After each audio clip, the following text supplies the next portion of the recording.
Hey everyone, Zane here, and today we'll show you how to move from Skype to Microsoft Teams.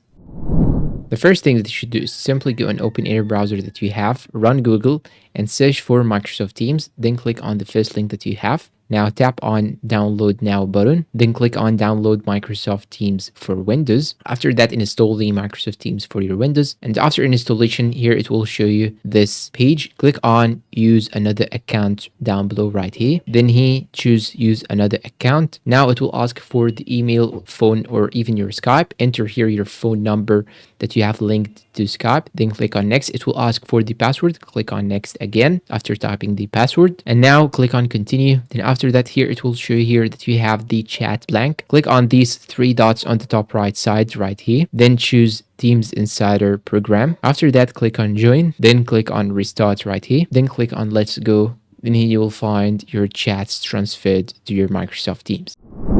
And that's all for today. If you find this video helpful, please don't forget to support us with like, subscribe, comment, share. Thanks for watching and see you in a new video.